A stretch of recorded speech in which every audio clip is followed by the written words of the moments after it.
Idan yau ne farkon zuwan ka channel ɗinmu, ku danna subscribe sannan ku danna alamun ƙararrawa don samun sababbin shirye-shiryenmu a duk lokacin da muka sake su. Wa zai ba mu ƙalilan Allah ya mai da kasira. Fi sabilin layi.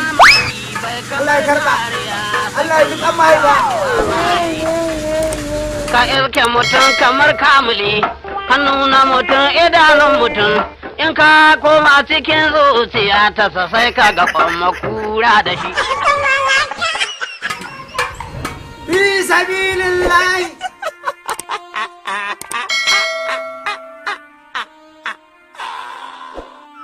Wajen ba makahon nan kuɗi ba, na zubar da wasu kuɗaɗen, amma dai domin koma a samu. Fi sabilin layi. Salamu alaikum. Wa alaika salam. Bana na gaba na wuce na babu wanda ya ɗaba hanyar nan. Gaskiya Allah bai sa na ko wanda ya wuce ba.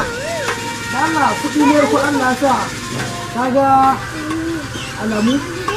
Babawan Allah ni da nike makaho ya za ka yi da kuɗi in gani. Allah ya kiyaye.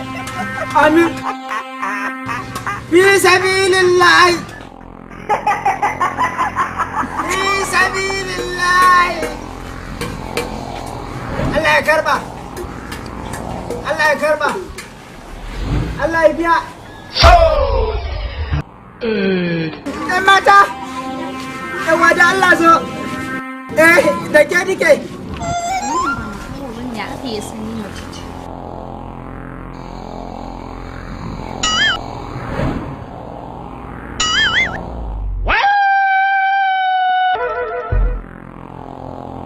Mana, na mutu maka.